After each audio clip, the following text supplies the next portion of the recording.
Hello, it is Ryan, and I was on a flight the other day playing one of my favorite social spin slot games on ChumbaCasino.com. I looked over at the person sitting next to me, and you know what they were doing? They were also playing Chumba Casino. Coincidence? I think not. Everybody's loving having fun with it. Chumba Casino is home to hundreds of casino-style games that you can play for free anytime, anywhere, even at 30,000 feet. So sign up now at ChumbaCasino.com to claim your free welcome bonus. That's ChumbaCasino.com and live the Chumba life. No purchase necessary. VGW. Void where prohibited by law. See terms and conditions. 18+. Welcome to the Scene Snobs Podcast. Welcome, everyone, to the Scene Snobs Podcast, your favorite Tuesday night extravaganza. Usually hosted by the madman, moi, and Mick Manhattan. Mick is actually currently out on a little vacay, much needed and, well-deserved time off. So I have a very special guest this evening, our special super sweet guest host. It is the one, the only, Jason Taylor from the Three Geeks, also known as Little Mick. You got some eyebrows for me? There it is. It's like he's not even gone. I tried to find a button-up shirt so I could do this thing a couple times, but I could not find one. I mean, you can still do it. It'll just be weird because it looks like you're rolling up your skin. Well, how are you doing this fine evening, buddy? Favorite characters. Oh, there you go. Perfect. How you doing tonight? I'm doing great, man. I'm doing great. It's been a fun week recording Remake Revolution. I can't wait for everybody to see it. And it's been a good day, good week. Yeah. This was I was lucky enough to be on that. Just finished my recording of it as well. So super excited for everyone to listen to that. Check it out. It's going to be awesome. Where can everybody find that, by the way? It's going to be on the Scene Snobs and the Three Geeks channel, but I do not know the time yet. Me and Mick have to figure that out because he has so many wonderful shows on this network. So, my schedule's open on the Three Geeks channel. So, it's more fun. It's more shrouded in mystery here. I enjoy it. Oh, it's fantastic, man. Well, we have a few. Yeah, exactly, Mick. It is the eyebrows. It's always the eyebrows, bro. And aren't you supposed to not be here? Mick is the worst at taking vacation. He still has to listen in. He still has to check it out. God bless him. He did say he was off camera. He joined us for a recording on Remake Revolution briefly, but he was not on camera. It was just his voice. So he did not break his... Good. rule. He needs the break. We love him. He needs a little mental health relaxation time because he has been slam busy growing this channel like crazy and all the fantastic work that's been going on, which we have done a lot of and do love to see all the content and everything else that's been coming up. So we've got a few things to talk about, man. A few little tidbits, fun little sparkly tub nodes to inspire humans everywhere. Me personally, I know that I've been watching a whole lot of movies here recently, a lot of kid movies, a lot of stuff with my daughter. So I actually just dropped her off today, and we had been watching Finding Ohana was the one we just wrapped up, which I thought was fantastic. It's on Netflix. Great movie. I'm trying to think. Branscombe Richmond is one of the characters, or plays one of the characters on there. He is someone famous who can be found from such wonderful shows as Renegade, where he was fantastic. And I don't know if you remember that. I loved him in that show. Let me see. Oh, you never saw Renegade, the show with him and Lorenzo Lamas? Sounds amazing. Oh, it's really good. He played Bobby Sixkiller, which was wonderful. Oh, yeah. It's fantastic. But that was a really good show. It's got Kelly Hu in it as well, who I love Kelly Hu. She's fantastic. A wonderful actress. And they're timeless, man. It's not fair. You look up and see how old they are, and it's like, why, man? They look glorious. They look like they're in their late 30s. And, they're both like closer to 60. And, I'm over here looking, 38, looking like I'm going on 49. It's terrible. At least you got hair, man. I'm 37, 38. I'm 38 now. 38 and bald. Yeah, but see, you pull it off. I've got that weird wispy hair that's slowly disappearing, and it's just a nightmare. Nobody wants to see that. It's awful. Need to get one of them there fancy haircuts. But still a little afraid to go out and venture into public. Some people are vaccinated. Not enough for me yet. Oh, we got a little Fred Carroll up here. Hi, Fred. It's good to see you, buddy. Yes. Well, not small. I'd like to think myself as average. I'm average, yeah. 3 inches is average, right? Yeah, we can't all be like 12 foot around. I mean, the man is he's phenomenal. Mick is just so big in so many ways. not just his heart, not just the man's size, but it's all through him, really. It's absurd. Yeah. What other kids' movies did you watch with your daughter? Yeah, I know, right? Let's keep talking about those. Let's keep going there. Well, it's kind of fun because I use her as kind of my litmus test. So, like, there's been a few times we've been watching a movie or a show like, hi, Heather. Yes, OMG is totally right. A few movies like we rewatched Mulan, the remake, and she was not a fan. Like, she was the one who brought it up that it was missing a lot. She didn't like the lack of music, the lack of singing. She didn't like the perspective and the changes they made. And then also on the other side, she watched The Lion King, and her words were, "It doesn't have the same heart," which I thought was amazing for my little 8-year-old to have that much, I don't know, foresight, the way that she was able to see into it that way and just agree that she didn't like the movie because it was missing a lot of those facets that the animated have, the classics have. Mm-hmm. And the music is a big part of it, man. The songs are huge, and the songs are what get you into it because we can all sing along and at the top of our lungs unnecessarily. Do you have one of the live action remakes that you like? That's actually a really good question. As far as the live action remakes, I would have to say Aladdin was pretty good. Aladdin, Cinderella, and Dumbo I actually like. Okay, see, I'll disagree on Dumbo. Dumbo is a tough one to watch because Dumbo for me is so dark already as a cartoon, and with those, like, the Jim Crow characters, like, yeah, there's some seriously dark stuff they have going on there. So when they turn that to live action, it's like, well, this is just even more depressing. And I think the thing that really stuck with me with Dumbo was the fact that it's a Disney movie, but in a lot of ways it's insulting Disney. Like, it's talking about this corporation that's just taking all the entertainment, and it's like Tim Burton got away with making a movie kind of taking a jab at Disney in the process. So I kind of like the irony. Oh, I can appreciate that. Absolutely. We have Mick said he liked the Aladdin and the Jungle Book, and I agree with the Jungle Book. It was fantastic. I mean, Scarlett Johansson as Ka was so great. Just that slow singing, almost like getting you into a trance. And I love the walk-in as King Louis. It was fantastic. Yeah, and the Will Smith as the genie in Aladdin really surprised me. Yeah, he was really good. I mean, it was nice to see him make it his own. He did his own take on it, and he did it his own way. And, I mean, let's be honest, you're never going to top Robin Williams because he will forever be ingrained in our souls as Genie. But he did a lot of good things with that character.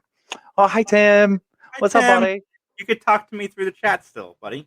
Yeah, see, it's even better now because you get him in person.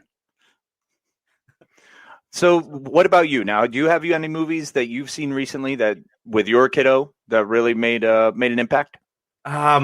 We recently watched, it's not a movie, but there's movies in the franchise. I recently watched the Mighty Ducks Game Changers, and I had so much fun sitting down and watching that with her. And I'm a fan of these reboots mainly because it takes me back to a simpler time, and this is one of the ones that's good. Like this, it feels like the original Mighty Ducks movies, and we had a lot of fun watching it. She seemed to really enjoy it. The humor is pretty much the same as the original franchise, and we were both really digging it. Yeah, that was Mighty Ducks seems a little more in vein. It seems it's a little more in line. It's easier to keep that feeling with sports movies. I think it's a lot easier because you don't have to vary much, and there's no singing. With the animation, there's a lot of different characters that are going to be bouncing. It comes screaming off the screen and just jump into your heart and your soul, and it just inspires an entirely different event. And whereas with sports movies, you're going with the same thing of building a team, building unity. You know, there's always that redemption of some sort. So that's good to know that one's good. Have you checked? I forgot how funny Emilio Estevez was. Funny looking? Not all the above. He drops a couple good one-liners in it. He is definitely the Sheen brother that won. Oh, yeah, agreed. I mean, he came out on top. I think we can all see that. Charlie has a few other problems. Hi, Casey. And yes, you know it's Shaba, the way I spell your name. LOL. And hello, new guy. Hi, Corinne. What's up, Shaba? Oh, Fred is asking, why does Madman look like Hulk Hogan off the roids? Well, that's just because of the head wrap. That's all it is. And he got really jazzed during the recording of Remake Revolution today. Yeah. Check out next week. Pretty stoked. Pretty stoked. And then Tim with the, I have a hard time with the live action reboots. I'd rather just watch the animated version.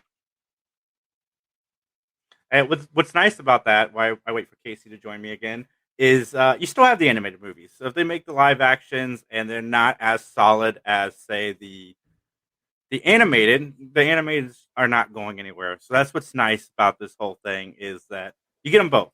And sometimes the live action remakes live up to the hype, and sometimes they don't. And The Lion King and The Jungle Book, well, The Jungle Book more so, but The Lion King is not a live action movie. I wish people would stop calling it a live action movie. It's a very pretty cartoon. It's very lovely rendered as opposed to animated. But I did really enjoy Cinderella. You brought that one up, and I thought Cinderella was fantastic. Cinderella was one that they had a good story. They were able to push the simple story, but it's also kind of that Grimm's fairy tale where you can make that work. You can make that fit a little more easily, and you don't need the bibbity boppity boop. Yes. One of the shows I've been watching with my kids, this is not a kid's show, but we're talking about stuff we've been watching with our kids. My kids and I really love watching Impractical Jokers together. That's solid. That so works. Much so that I'm taking them on the cruise next year if we're allowed to do that. Get out. Oh, my God, man. I love that kind of comedy. The improv mixed with making yourself look stupid in public. And well, I mean, I just call that everyday life. That's right? Pretty much all I've got. That's what we do on these shows. Yeah, exactly. And Emilio was great in Men at Work. I love that one. Classic. And Stakeout. Oh, Stakeout strong with what, Richard Dreyfuss. Yeah, I even like the sequel. No, well, because it was funny too. It was the exact same movie. That's the way a sequel should be done sometimes. Just make the same damn movie and everyone will be happy. That's all we want. And now, did you happen to see what was the other live animated one that I wanted to bring up? Well, first of all, what are we going to do with a Snow White? That would be interesting. How would we pull off a Snow White live action? Because, I mean, that could be some dangerous line to walk. Well, yeah, you make Snow White human and the rest maybe animated. I don't know. That might work. They could probably play with that. And Peter Dinklage is looking for work. He could play one of the seven. Easy. He would definitely be Doc. But let's just state that right out the gate. He would have to be the one who would be the best actor. You got to put him forward. Yeah, 100%. Now, what's Disney going to do with the live Robin Hood live action movie? I'd actually be cool seeing that if it was rendered like the Jungle Book and the Lion King. I would be okay with that. That could work. Yes. As long as they're foxes, man. You got to make the foxes. Yep. Can't have them not be foxes. And you got to have a giant rooster singing oodalali. Otherwise, I'm out. That's fair. If you don't have those, I've got nothing. Grew up with those movies, man. Those are some of the best. Nice. Yeah, Tim bringing up the Voltron reboot is great. Watching with my daughter. She's getting big into anime, and that's my lean in. That's strong, man. That's a good way to do it. River, my kiddo, is not so much into the anime. Like, I tried a few times, a few forays into it, and she's like, yeah, whatever, I'm bored. Yeah, I for some reason, I like the idea of anime, but I personally can't get into it either. I try. Every time I try. Yeah, I'm always 50-50 on it, hit or miss. It depends on the story. I'm much more of a sci-fi guy. So if there is some sci-fi, I'm in. Like, there's one that came out a little bit, Knights of Sidonia on Netflix. So that was pretty rad. So there's some forays, dip the toe in and always try to hit the big ones like Ghost in the Shell, Akira. Those ones are worth it for me. But I can't there's just so many episodes sometimes. It just gets outrageous. It gets to be too much. Can't keep it up. Ocean's 11, there's a favorite remake from George. Yes. Hi, George. George, besides the Sammy Davis song and the original Ocean's 11, that movie is pretty bad. Hey, back off. Besides, if we're going to go with any of those era movies, Robin and the Seven Hoods is the best. Mick, we can never ignore your comments, buddy. Russell Crowe's Robin Hood, that's fine. I mean, I like the idea of Russell Crowe as Robin Hood. I could see it again. I don't know if we need that again, though. Well, look, that Robin Hood that he did was definitely not Robin Hood. I still stand by it was Gladiator 2. All right. All was him and Ridley Scott getting together and saying, let's just do this all over again in England. Yeah. And Heather loves Russell. So there you go, Mick. You got backup on your comments. Yeah. No one's putting it down. I just want him to be voicing a giant animated fox. Or rendered fox. Because we want to get it right here with our terminology. Don't want to be messing it up. So have you happened to catch Raya and the Last Dragon? Yes. I liked it a lot. Yeah. I was really impressed with that movie. I thought that one was fantastic. I feel like Disney finally started hitting on their cylinders again. Not that they're ever really off that much, but the remakes they went on were so heavy that was just saturating everything, and I'm glad they kind of moved back into their bread and butter a little bit. What's crazy is Disney, when Disney's hitting strong, it seems like Pixar drops a weak movie. And then when Pixar hits strong, Disney seems to drop a weak movie. And it seems like now they're both firing on good cylinders. And I love that because, we get Frozen and then we get Cars 3. So I love where they're going. And Raya it was so good. So much so that I want to see a sequel to a movie that I didn't even want to watch to begin with. Yeah, it's true. They finally put something else out that it's back in their wheelhouse. It's hitting on all the cylinders. And I did love Soul, but it was odd watching Soul with my daughter who didn't really enjoy it.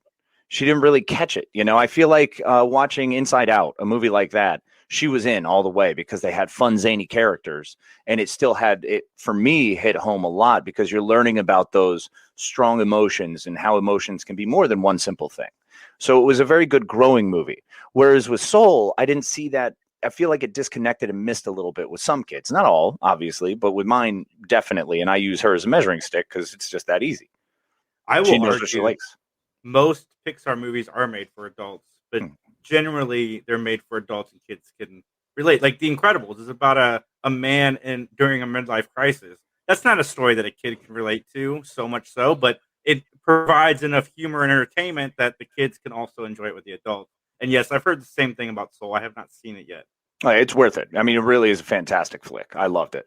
And it's funny you bring up The Incredibles because that's kind of showing Pixar in its perfect moments where it's going to give you a story that's an adult story, but it's going to have the kid side stories that are going to make you lock in, like with Violet trying to, not be shy anymore, or Flash basically just trying to not be himself, but also how to embrace being himself, how to actually use his powers and how to be able to not feel like a weirdo anymore. So it's kind of neat how all that worked out. And Incredibles did that perfectly. And Jack. I mean, you got a little baby that everyone loves little babies. That works out perfect. It's like Toy Story 4 also, I thought was really well done in the adult category because it's about a man who's moved past raising kids. Like he raised Andy. He's moved on. He doesn't know what to do with his life. And we get to see him, try to find a new life. And they bring Forky along to keep the kids entertained while they're also drawing I think Pixar is a genius studio when they're firing on all cylinders. Agreed. I mean, that was actually, it's funny you bring that up because that's all River loves of that movie was Forky. That's all she wants to bring up is all Forky. Like they did those little snippets on Disney Plus where Forky asks. And they were brilliant. They were hilarious. She loves those, but she doesn't want to sit through Toy Story 4 again because, she doesn't care about the Bo Peep storyline and all that. Let's talk about Cars for a minute, Mick. I haven't seen Cars 3. I'm going to be honest. Cars 2, I thought was bad and I couldn't make it through. Cars 1 is a remake of Doc Holliday, the Hollywood, the Michael J. Fox classic. It's about a guy who crashes into a fence, has to stay in the town to help rebuild the fence. It's the same movie. Yeah, and it was done great. It was done fantastically because Doc Hollywood is a fantastic movie. I love that movie. Michael J. Fox crushes it. And I can't even remember the love interest, but man, I was so head over heels for her. She was fantastic. And then we get into Cars, and Cars, I had the same reaction. I was like, wait a minute. I've seen this movie before. I know what this is. Cars 2 was okay. It wasn't great. It was probably weaker than the others. Cars 3, I think I've seen like once. Maybe twice. It didn't really lock me in. It didn't do anything for me. But Cars is the overall never really got me. And I think that's the difference too with having a daughter and not sons. So it's a little different for me because it's like, we wanted different stories. I will mansplain Doc Hollywood all day, Mick. All day. All day. One of the best movies. See, Soul was real. And I agree, Heather. Soul was absolutely real, and it was a beautiful movie, and it was beautifully told. It just went over a lot of kids' heads.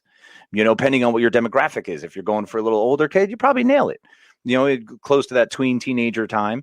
Mine's 8. And if she's not interested, it's not happening. Yeah. Excuse me. Pardon. And then Mick also brought up that Raya was great, but fell short of Moana status for me.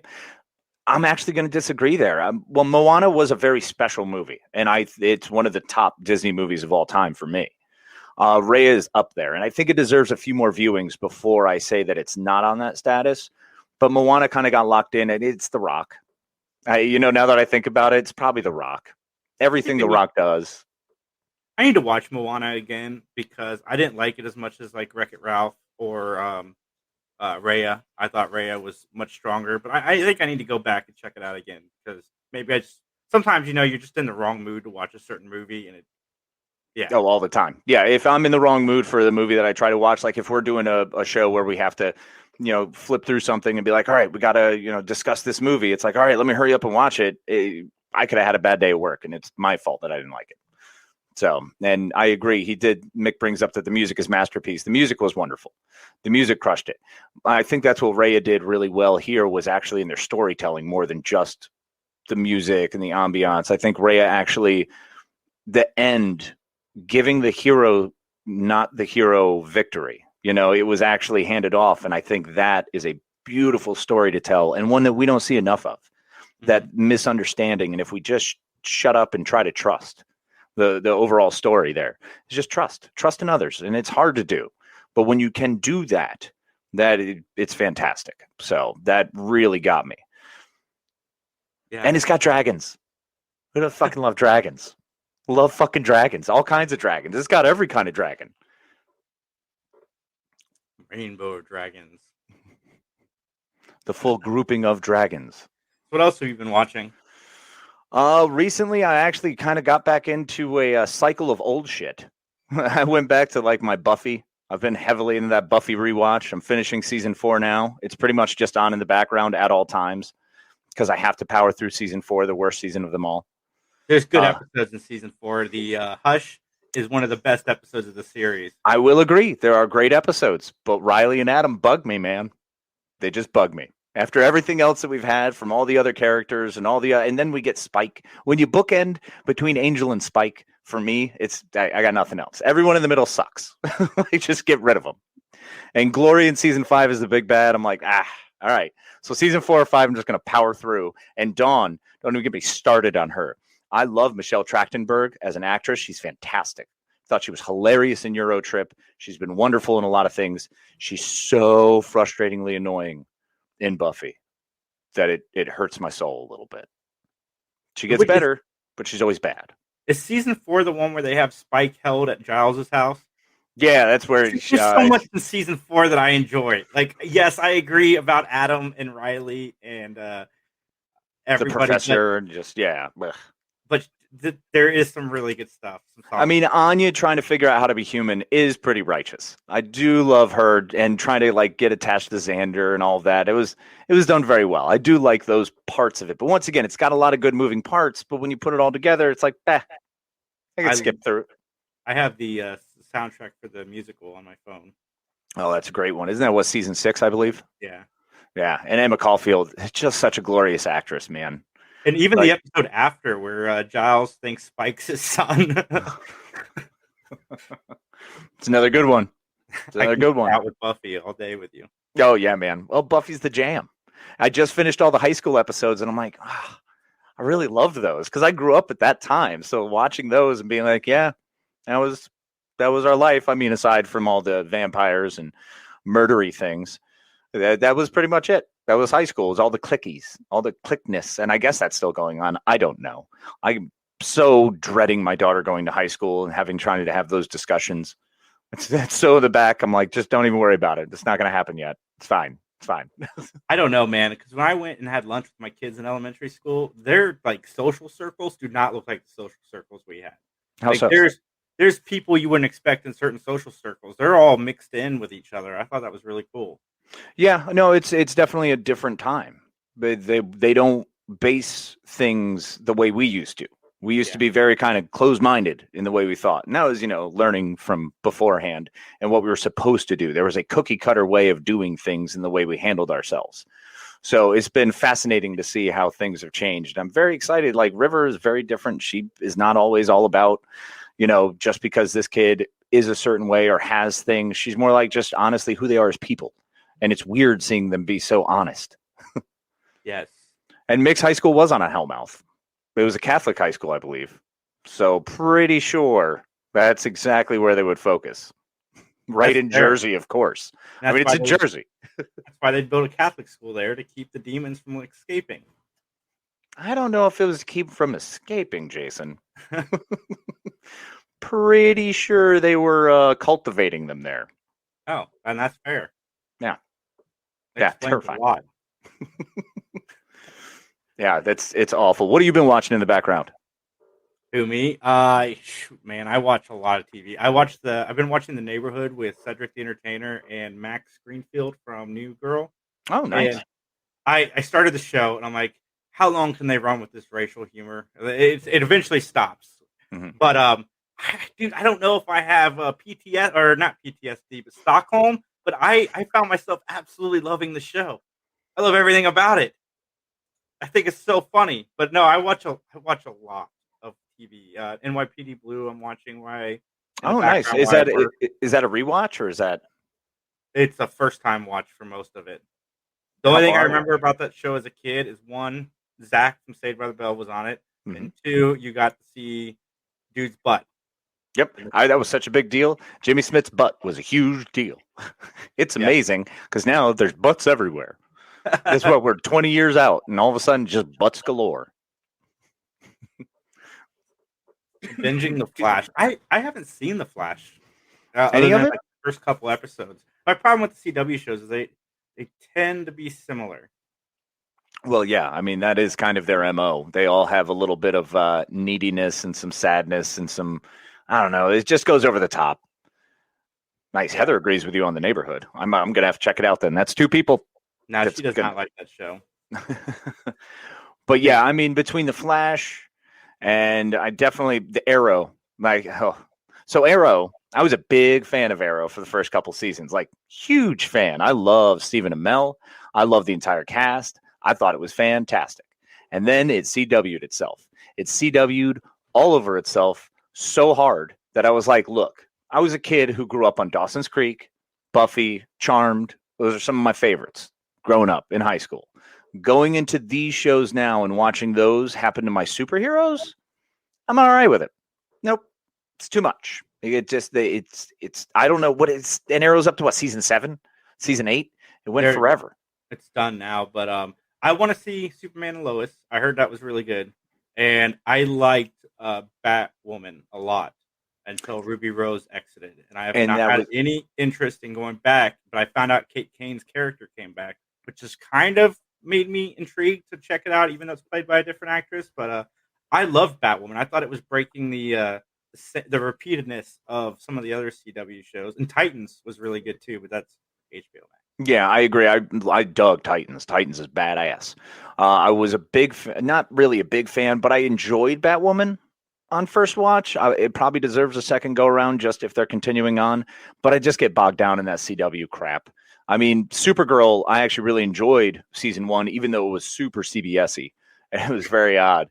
I mean, it was so CBS. I'm like, it's like NCIS Superwoman is what they should have called it. It was right in that vein. Like, it was filmed the same way. It felt like it was paced the same way.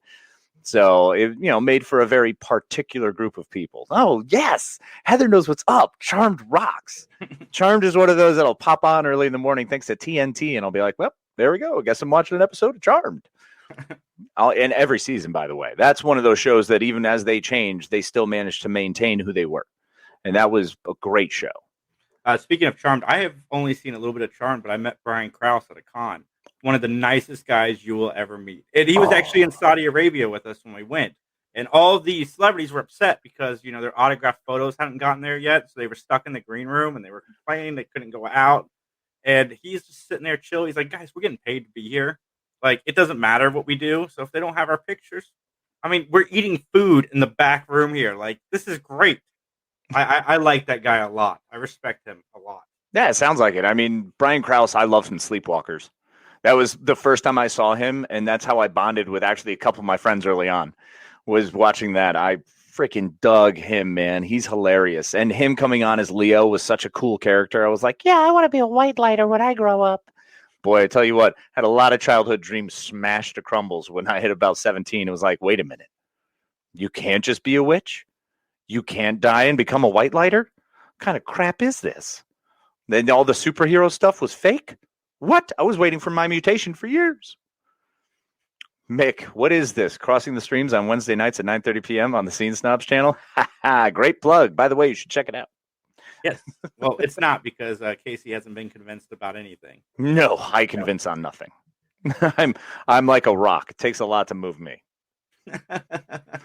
Oh, and Mick worked on a movie with Brian Krause, which I feel like he should have told me. I feel like there's a part of our friendship that maybe was a lie now. I had no idea that he worked with Brian Krause, and I would have loved to hear some stories about Sleepwalkers. Because if you haven't seen Sleepwalkers, folks, it's terrible, but it's done in the best way possible because of the people that are in it. Like, the actors are not bad, and the acting is not bad. It's uncomfortable, like, his whole "I'm going to suck your life force out" rape scene. That was a little curious. That was kind of tough to stomach now, especially as an older man with a daughter. I'm like, I don't like this anymore. I got a lot of shit to warn my kid about. Oh man, I tried. So everybody keeps telling me that I Spit on Your Grave is a good movie, so I finally sat down to watch it. I watched the remake though. Okay. And I will never watch it again. I will never watch the sequels. I'm good. As a parent of a daughter and a stepdaughter, I don't want anything to do with it. Well, I mean, it's pretty rough. Pretty rough. It's kind of heavy duty, as the kids say. It's a bit heavy-handed. So I take it you're just not a fan of rape movies, which, I mean, probably puts you in a massive category of people who also are uncomfortable. Like, I can't watch even the scenes, like in The Hills Have Eyes, in the remake. Oh, man. As seen in the trailer, I was like, I'm good. It's uncomfortable. I don't like it. Especially when I'm trying to teach my daughter about, like, how to avoid shit, which has basically come down now to, like, self-defense and a screwdriver in the eyeball. I'm like, let me tell you what to do in case anyone ever fucks with you. Just take a screwdriver pen right in the eye. Well, it's just when they linger on it, like especially in I Spit on Your Grave, like they make the audience a part of the whole rape sequence. It's like you're there and you don't want to be there. I don't want to be there. I would never do this. Why am I here with these people? How did we get here? What's happening? And I mean, look, that is a testament to excellent storytelling. And That's the fact true. that they are able to get you there, I think the camera work is fantastic. I think everything about those, like Last House on the Left is another one. I think all of those movies do a wonderful job.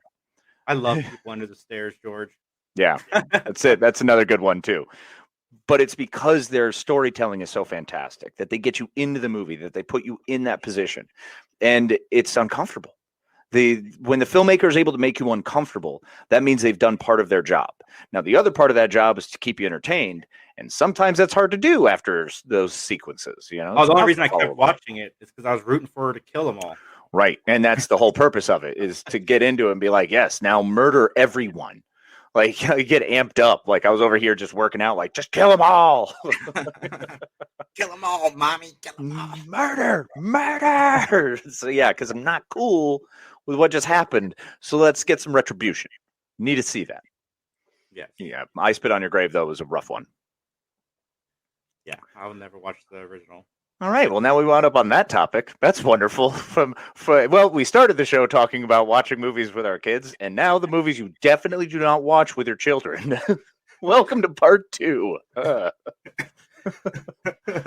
Holy cow. Talk about spinning all over the place. That's right. That's how my podcast that I'm involved in usually go. So now another question. So we had another topic that we've kind of played around with. So we've gone through a bunch of remakes and how Disney has done their remakes and what they're moving on to. Now, you and I have had discussions before on other shows, your show, in fact, about video game movies. And this is one that I think is a great topic. So what new video game movies do you think people should be, A, watching now? B, what other movies do you think should be made? Video games should be made into movies. Tomb Raider is one of my favorite video game movies, and Agreed. Mortal Kombat, the original. Okay, so Mortal Kombat, you're still sticking with. You're going to die on that hill. I mean, until the new one comes out, I think the new one has a chance to overseed it. But the original Mortal Kombat, though, that's just everything you wanted from a Mortal Kombat movie. Like, who cares about plot? Like, Street Fighter tried to give us a plot. And while I love Street Fighter and Van Damme's speech in the movie, you could go home or you could come with me, as I'm going to get on my boat. I don't remember the speech. I got to look it up. Okay, so but here's my thing with Street Fighter, though. It was cheesy. It was made to be cheesy and over the top. It was done in a cheesy, over the top way, and I thought that was great. I thought it fits perfectly for what it was supposed to be. I mean, you have Raul Julia as M. Bison, for crying out loud. You know, the dad from Addams Family. I don't think anyone was going in there expecting anything to like bang zoom over the top. And not to mention it's Street Fighter. The whole point of Street Fighter is to go from country to country fighting all these big mega villains at the end, you know, to stop the evil syndicate from taking over. Mortal Kombat is just murder everyone. So you can't really go wrong when the whole plot is just to kill everybody. It's like Bloodsport, but more serious with kooky bad guys. Which is what Street Fighter should have been, Bloodsport with kooky bad guys. Like, I feel bad for Raul Julia that's the movie that he ended his career on. But, I mean, it's still a Van Damme movie, so, I mean, I don't hate it by any stretch of the imagination. I still, like I said, Van Damme's speech in that movie rivals Bill Pullman's speech in Independence Day. It's fantastic. He gets on his boat. He goes kick Bison's ass. And no, Mick, the audience doesn't miss you because I can do this. It's a delightful callback. See, I disagree. First of all, no speech is as good as Bill Pullman's in Independence Day. That stands alone. That is set apart. There is nothing that can ever touch that. The Alicia Vikander Tomb Raider movie is a fantastically done movie. Really good with all the parts of video games that you would want, like from the original video game. They get into it and they have, you know, with the new one, with her kind of coming into her own, the father story. I think it was done really well. I think they did that way better than the Angelina Jolie story. I've never seen the Angelina Jolie movies. Oh, man. Well, they made 2 of them, so that automatically tells you something. I don't know what it tells you, but it tells you something. Well, this is going to make Mick's head explode, but I'm not a big Angelina Jolie fan. I mean, she's not quite Drew Barrymore, but, I mean, she's up there for sure. I mean, she's all right. She's fine as an actress. Yeah, I agree. Chung-Li movie was good. I need to give that some more love. Yes, that was a decent movie. I don't really count it, though, because I haven't watched it enough, whereas the other ones I've watched too much, especially the Angelina Jolie movies. Yeah, I agree, Mick. We will. Absolutely discussing best speeches when we get back. Yep. George with Tron. They made the original for me and part 2 for Bryce. We love them both. I get that because Tron's amazing. I don't know if it was ever based in a video game, though. It's just like takes place in a video game. Yeah, they made a video game after the fact. Right. So that's a little different. But now we have some other. Now, what other platforms? We're talking about kind of platforms that have been PlayStation, you know, more of an older era, or sorry, more current era. As far as older video games, though, like I'm a Nintendo kid.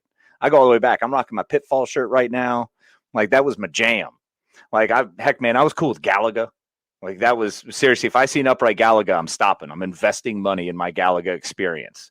The last time I did that, I think I wound up staying up like for 4 hours longer than I should have and got a lot of phone calls from some angry people like, where are you? You need to get here already. Galaga I get lost in. But I was an NES kid growing up.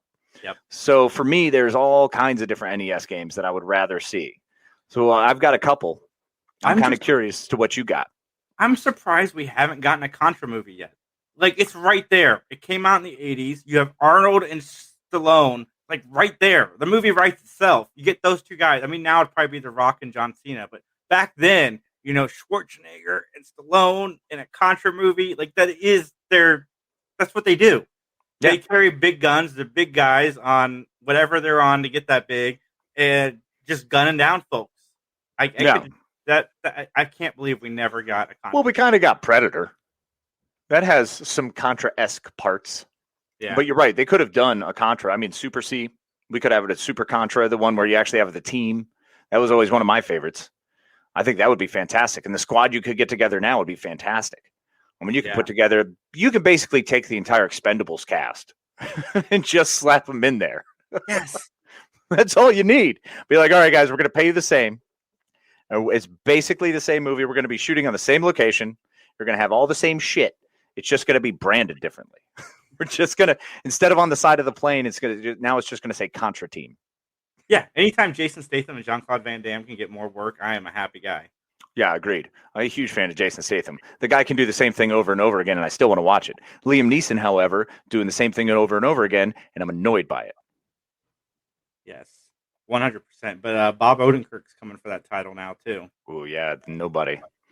Mick says they'll never make a Contra movie because we all know the U.S. was the villain of that conflict. Yeah, we were. I think now, like, it's so funny now as we've gotten older and we're starting to see the dusting of history hit and be like, yeah, we kind of suck from about 1978 on. We were pretty shitty. I mean, before that too, but everyone was shitty back then. Corinne, Metroid, 100%. Oh yeah, I would love a Metroid movie. And who could you cast in it? Angelina Jolie. Alicia Vikander. Well, again, yeah, we'll just keep recycling Alicia Vikander. She's proven she can do it. If she can do it once, she can do it 400 times. Jessica Chastain would be really good in it. Ooh, yeah, actually, that would be interesting. Although I had a conversation earlier with one of my buddies that the Ava movie kind of struggled with that one a little bit because the fight choreography felt a little wooden. But in Metroid, I don't think we'd have to worry about it. You know, Ava was where she played like a super spy hit woman. Oh, and okay. yeah, and so it was all right. I mean, good story. She's good in it. I take nothing away from Jessica Chastain. I think she's fantastic. Just in Metroid, she'd probably work better if it's less hand to hand and more like arm shooty. Which arm shooty brings me to Mega Man. Oh, Mega Man! I want a Mega Man movie. I've been waiting for a Mega Man movie for a long time. You have so many elements. I mean, being able to have a bunch of different big bads that you go up against. You collect all of these different articles and weapons that you have to use in order to complete the next challenge. I mean, you can make a pretty simple movie out of that and make it linear and basic. Like we could get kind of a Carl Urban Judge Dredd feel about it, or, you know, the Raid where it's just traveling up levels. I'm cool with that. Yeah, who doesn't love that little blue guy? Like, he is the Communist. best. Look at that. Yeah. Look at that face. Right? Like they did that anime, and it was all right. But I would much rather have a live action, man. I think you could do so much with it, and it's so simple. Another basic premise. Same with Metroid. What did you guys think of the Final Fantasy movie? Which one? I haven't seen either. Because there's a lot. I mean, what was it? Advent Children or Advent Rising? That was pretty cool. But once again, those are anime movies. Yeah. So I have a lot of difficulty going into the anime movies when the animation is the same style as the video game. I'll just play the video game. Yeah. You know, because I'm happy getting my story in there. I mean, I still rewatch all the Uncharted games. I don't even play them all anymore. Sometimes I'll just watch the 4.5-hour movies and be like, yeah, let's check it out. We already got a good Super Mario Brothers movie, Mick. It starred John. Don't you dare, Bob Hoskins. Don't you dare mention that. You get out of here. That was the worst King Koopa ever. What was he? But you were young like me when that movie came out. Were you not hyped for a sequel? I was amped. I'm like, yes, Daisy. But it was also in the same vein as like Hackers and everything else. It all felt very much the same, and I didn't. It doesn't hold up. Like watching it then was great. Watching it later was like, what the fuck was that? Yeah, like a year later. Like, it was like, what is this? I mean, Tank Girl at the time was like the best comic book movie. I remember bringing it home and showing it to my dad. I'm like, oh my God, they made a game with that. They made a movie of that game we used to play. And he was out. He fell asleep. Oh, yeah. No, I did the same thing. I was all excited to go to North Star Video in the northwest corner of Connecticut and, you know, grab that for my $3 rental. And it was shit. It was shit. I was so disappointed. Yes. But Battletoads, there we go. Mix that Battletoads. Man, I could be down for some Battletoads. That would be awesome. Now, if we're all of the Sonic the Hedgehog movie that came out, which it wasn't bad. It was not bad. I'm happy they made the changes that the audience clamored for. It was fantastic. That was a big deal. It was good seeing 90s Jim Carrey again. I think. Yes. Oh, yeah. I'll agree with that. Yeah, he did a great job, but he always does. But if we did a Kirby movie along those same lines, that could be fun and outrageous. And you can make that a good kids movie. Yeah, 100%. So what movies you got on your list of games? Oh, man. Well, let's see. Aside from Mega Man, which is my number one, I always would like to see a cool Kid Icarus movie. I think that could be a lot of fun. I think, once again, it's very simple storyline. You're not really getting out and doing a whole lot, but you can live within that world and you can really build on that world. And I think that's something that a lot of the simpler games have. They have the ability to grow on something because it was just a very linear storyline. It was just a lot of different additions along the way. Usually, yeah, see, there you go. Boom. Love Kid Icarus. Then you can work in the mythology and have all of that kind of the God of War style and how they've built that up, but do it a little more lighthearted. and not so murdery. Yes, 100%. Now, All right, one movie that I think we could flip and have a lot of fun with is Paperboy. But you turn Paperboy into like a falling down movie, where it's where you do it. Yeah, see, Mick knows Paperboy would be fantastic because you turn it into a kid who's fed up, or maybe he's abused and he starts freaking out and just destroying property, something along those lines. I think that would be hilarious because I mean that's what you did in the game. Mm-hmm. You just didn't really know that's what you were doing. Doing it a very backhanded way. Yes, I got one here. Little Nemo and the Dream Master. Oh. Did you ever play this? Oh, I did. I did indeed. That game. I remember reading a book about it when I was younger. I've never been able to find the book since, but I loved this game. The character throws candy at monsters and he can jump inside of them. Fantastic. Mm-hmm. Yeah, that was cool. And I think there's a couple new games that have come out recently that have been kind of in that where you change your outfit and you change your powers kind of deal. So same with the whole Mega Man thing. I think that play would work. Definitely better than Monster Hunter, which fell flat on its face. I feel like it's harder to make movies about or with the new storytelling, with the new games that are out, because those games have fantastic stories. You need the 7 to 12 hours of the breadth of storytelling that they're giving you. You can't get away with it in short spurts or in movie form. That's why the Uncharted movie is very interesting to me. I want to see what they do with it. I love the actors they put together for it. I think it's going to be fantastic. But that doesn't mean that they're going to give me enough storyline in the allotted time. And I always fear what Sony's going to do because, God forbid. I already have a Dream Masters movie. Yes, we do. Yes, we do have a Dream Masters movie, and it was not great either. How I got one for you here. How about a good Double Dragon? Yes, I was gonna say that. That's on my list. We should get a second. I saw that movie in the theaters, and the projector thought the movie sucked so bad it decided to catch on fire. Oh, that's right. That was the one that lit on fire. It's never going to be good. It's the problem. We're never going to get anything good unless we get someone who's going to play either twins, when a la Jean-Claude Van Damme in Double Impact. One of my favorites. Or, I mean, I don't know. Are there two actors right now you think could pop in the roles better than Scott Wolf and whomever else did it? Yes, the guy that played Sloane in the new Kickboxer movies. I think he'd be a good one. Okay, that's interesting. And then I don't know another younger guy that could be his friend. Maybe Channing Tatum. Is Channing Tatum too old, though? Is he? I don't know. I think he could pull it off. He's got those boyish good looks. Yeah. He can stick around for a while. Doesn't require too much acting. Nah, just go out and do some cool shit. Yes, that's another one that should be simple. Yeah, because it can be simple. It's just a matter of, I don't know, cleaning up street crime. You don't need to have some magical, mystical element to it. And I think when they do add that, Zac Efron, there you go. Well, he's a gorgeous man who can do anything. He's a beautiful human, and it's unfair that people like him walk around. Him and Ryan Reynolds are proof that I'm fucked. I'm like, well, I don't have a shot. They're still out there. But I am a huge, huge fan of Double Dragon, and I would love for them to do something non-mystical with it. They don't need to be mystical. They can just make a good, fun movie about some dudes cleaning up the streets. Yeah. If that's even a thing anymore, though. Would that fit nowadays? Is that something we could do? Like cleaning up the streets? Like, what kind of streets are we talking about cleaning up? Because now I feel like we've moved on to some pretty heavy-duty shit, like the heroin and fentanyl crisis. Yeah. Like, I feel like cleaning up the streets could be better served with, like, I don't know, housing the homeless.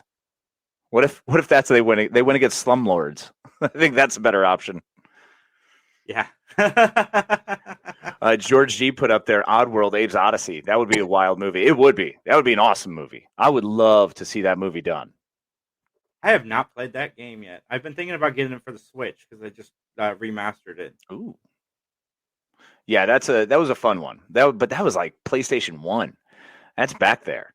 So I think that's had a long enough soak that we could definitely get into that. But once again, that's got to be animated. I don't know how you do that live action or rendered. Yeah. Mick says Tomohisa Yamashita is Jimmy Lee. I like it. I think we could make that work. That could fly. What else you got on your list?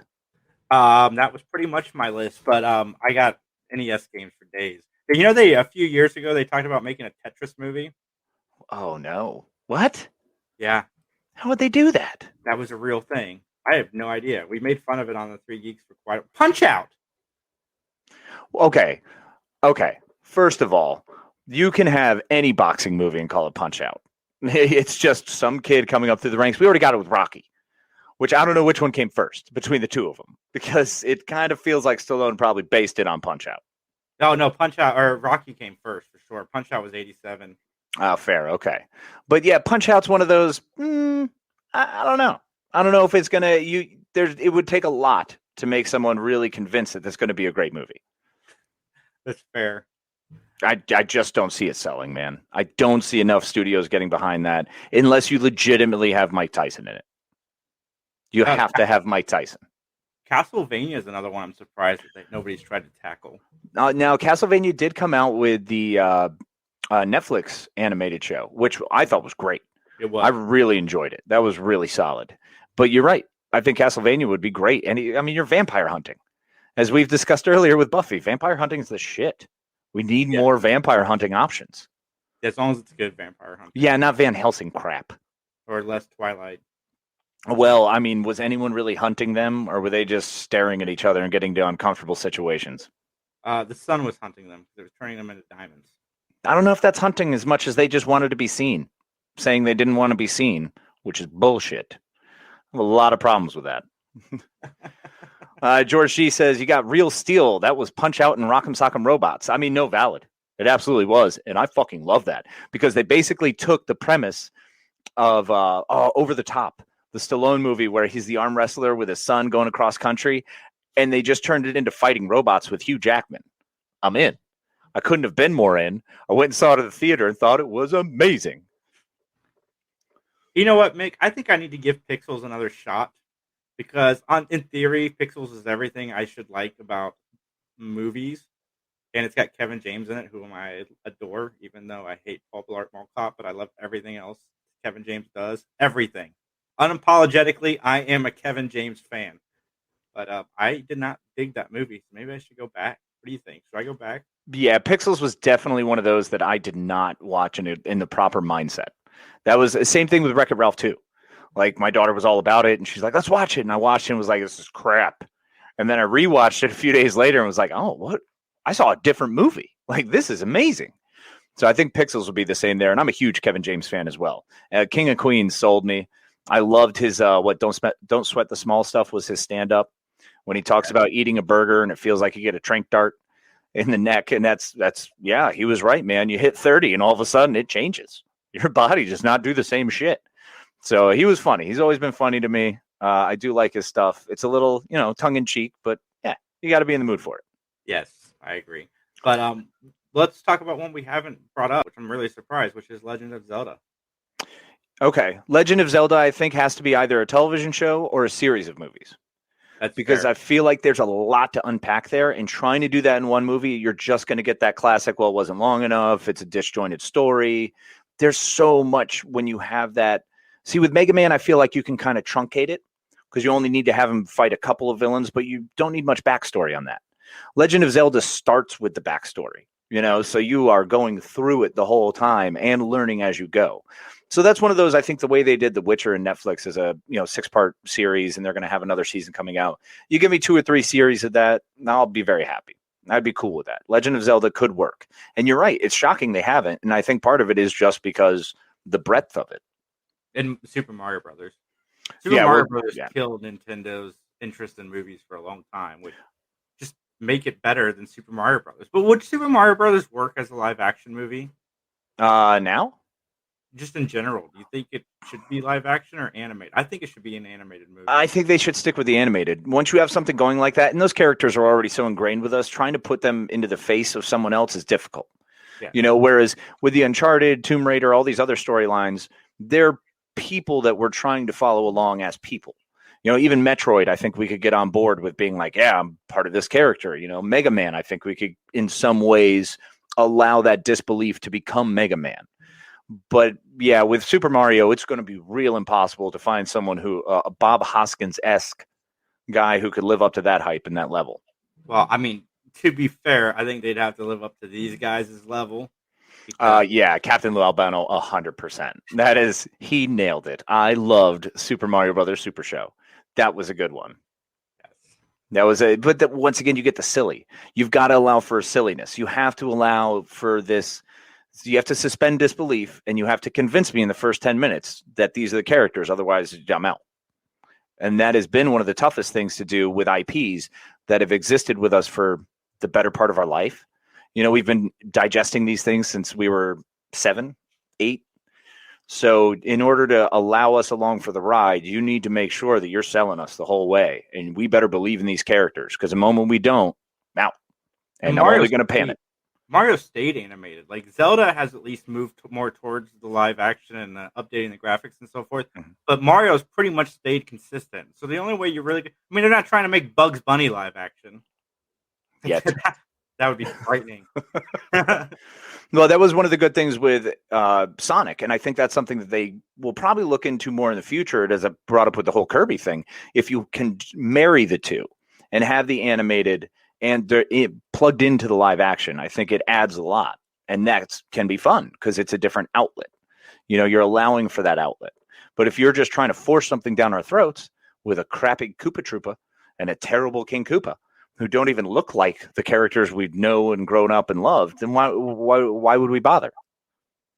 Yeah. So yeah, I don't know. That's, like I said, silly. I mean, the original Mario Brothers is silly. I can't believe 10 guys in a room was like, this is it. Go picture. We got it. I 100% can, because there was a lot of cocaine. There was a lot of cocaine back then, and that'll make you think anything. You'll be like, yeah, this is the best idea ever. Let's fucking do it right now. We'll make millions. Yeah, millions. No, I heard Bob Hopkins and John Leguizamo was wasted the whole time. Of course, I would be too. They could have me shit-faced. I'd be like, how much are we getting paid for this? I'm going to spend all of that money on every drug imaginable because this is shit. It says here I need to eat some mushrooms. I'm going to do that.